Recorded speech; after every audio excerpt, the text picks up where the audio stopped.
Dios les continúe bendiciendo. Vamos a compartir otra porción de la Biblia.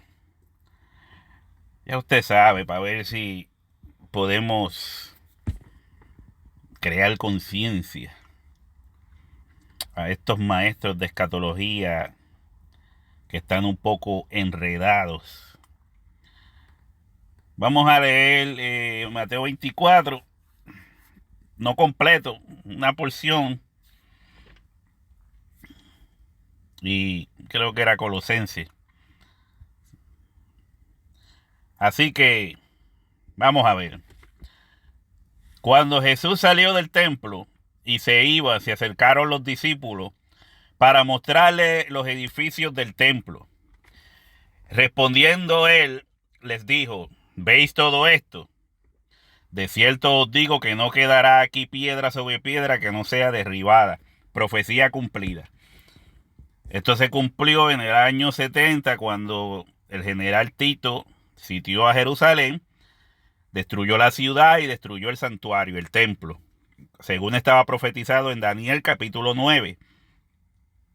Entonces, hasta el día de hoy, el templo continúa despedazado.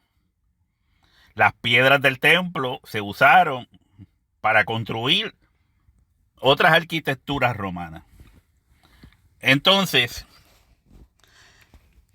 dice el 3, y estando él sentado en el monte de los olivos, los discípulos se le acercaron aparte diciendo: dinos, ¿cuándo serán estas cosas? ¿Y qué señal habrá de tu venida y del fin del siglo? Del fin del siglo. Del fin del siglo. Ya sabemos, ¿verdad?, que el apóstol Pablo dijo que Dios mostraría su bondad en Jesucristo en los siglos venideros. En los siglos venideros. O sea que el apóstol Pablo sabía que vendrían siglos venideros. Pero aquí los discípulos están preguntando el fin del siglo. Del fin del siglo. Ellos sabían que ese siglo concluiría con las cosas que Jesús estaba anunciando. Lo que querían saber era cuándo iba a pasar. ¿Cuándo pasarán estas cosas? Estas cosas. ¿Qué cosas? Entre ellas está: de cierto os digo que no quedará aquí piedra sobre piedra que no será derribada. O sea, ellos tenían un orgullo por el templo. Para ellos el templo, obviamente, como lo sería para cualquiera, ¿verdad? Para ellos el templo era un orgullo, un monumento. Era la casa de Dios. Entonces, Jesús les está diciendo que el templo sería destruido, que no quedaría piedra sobre piedra. Eso, pues, ellos escuchan eso, se sienten aturdidos. Espérate, pero ¿cuándo va a pasar esto? ¿Cuándo va a pasar esto?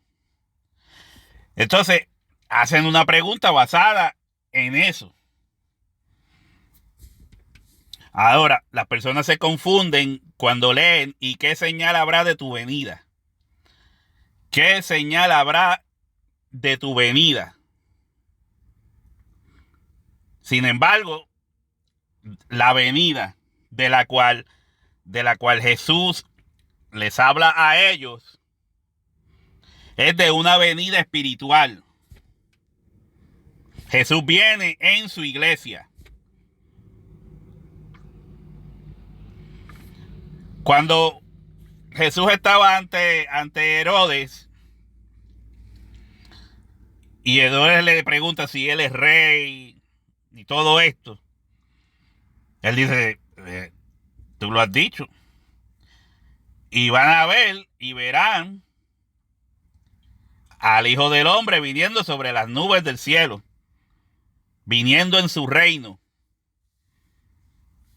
Ellos verían eso. Ahora, para tú entender esa venida en el reino, tienes que entender qué es el reino. El reino de Jesucristo es la iglesia. El reino de Jesucristo es la iglesia. Cuando Jesucristo dijo que verían al reino y que Él vendría en su reino, la iglesia representa a Jesucristo. Siempre les digo por esto mismo, cuando Gamaliel dice que dejen al cristianismo seguir su proceso, porque si no es de Dios se destruiría. Y ahí quedaría todo. Pero si esto es de Dios, dice él, si esto es de Dios, esto va a permanecer. Y no sea que nos encontremos luchando contra Dios mismo. No sea que nos encontremos peleando con Dios mismo. Entonces, Jesucristo viene en su iglesia. Él es cabeza y la iglesia es el cuerpo. Y siempre tengo que repetir esto. Igual cuando Pablo perseguía a la iglesia y Jesucristo les dice, Pablo, Pablo, ¿por qué me persigues? Él no estaba persiguiendo a Jesucristo, supuestamente. Él está persiguiendo a la iglesia. Pero Jesucristo le dice, ¿por qué me persigues? Porque Jesucristo vino en su iglesia. No se acabó la cosa. Como dijo Gamaliel, si esto no es de Dios se va a acabar. Pero si es de Dios, esto permanece. Por eso Jesucristo le dijo a los discípulos en una ocasión, ustedes harán cosas mayores que estas, porque Él estaría con nosotros.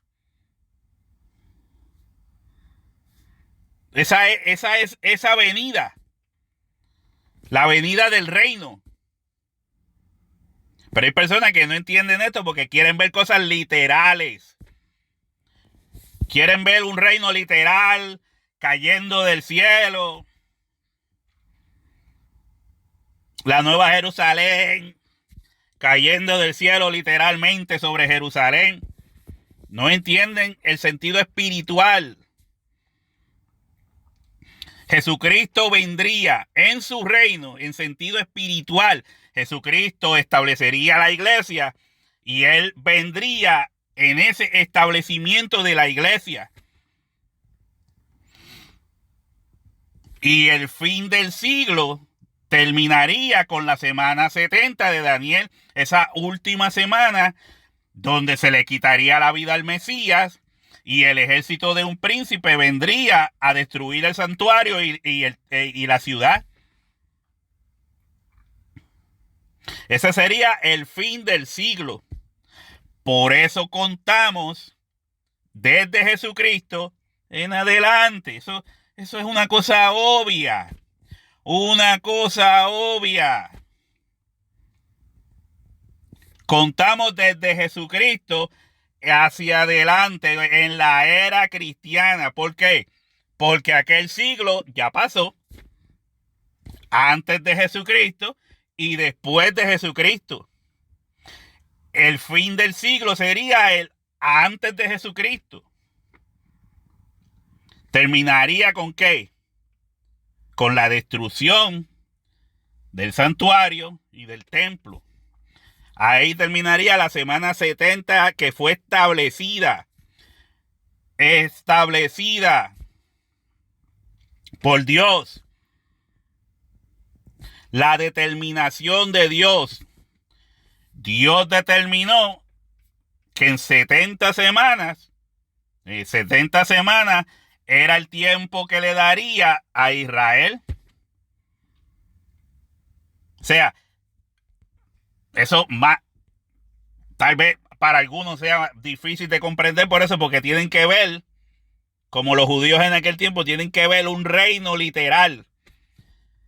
En este caso, en este tiempo tienen que ver un reino con ametralladoras, tanques, jet de propulsión a chorro, con armamentos atómicos y cuanta cosa.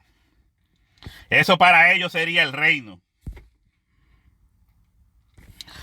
Ahora,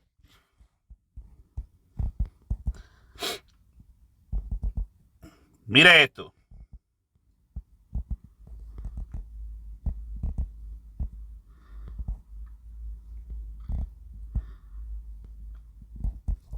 El 14, ¿por dónde voy? Dice, mas el que persevere hasta el fin, este será salvo.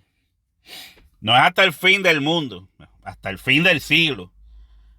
El que persevere hasta el fin, este será salvo. ¿Y el fin de qué?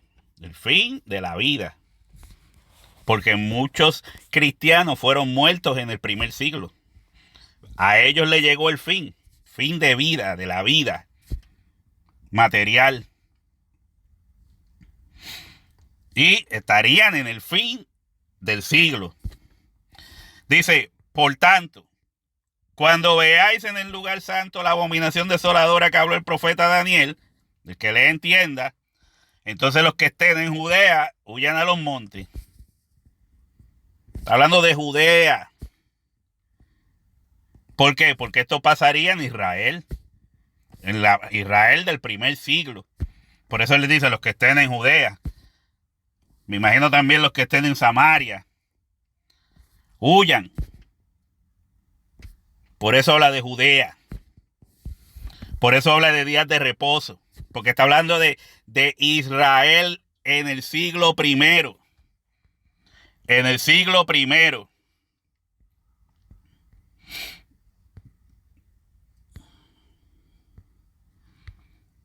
Estaba buscando. Mírala aquí. Se me corrió. Y será predicado este evangelio de reino en todo el mundo para testimonio a todas las naciones. Y entonces vendrá el fin. Pues de aquí mucha gente se agarra para decir que esto no sería el fin del siglo que se estaba viviendo en ese entonces, sino, no, eso será para el futuro, porque el evangelio tiene que ser predicado en el mundo de hoy. O sea, como que en aquel tiempo no había un mundo. No se puede llamar el mundo antiguo, porque no existía un mundo. Y decir el mundo, pues sería incorrecto. Decir que este evangelio ya se estaba predicando en el mundo conocido en aquel entonces, no, eso es incorrecto. Porque eso es para el futuro, tiene que ser en el mundo actual. Pero acuérdese que se está hablando del fin del siglo. Usted no puede olvidar que se está hablando del fin del siglo. Antes de Jesucristo, después de Jesucristo. Antes del antiguo pacto y después el nuevo pacto. La ley, la gracia. Ese era el fin del siglo. Establecer, quitar la ley para poner la gracia. Quitar lo que cubría pecados para poner lo que quita el pecado. Entonces, vamos a ver si hay evidencia de que en el tiempo, en el primer siglo, se estaba predicando este evangelio en el mundo conocido hasta ese entonces. El mundo conocido hasta ese entonces. Vamos a poner aquí prédica. Buscamos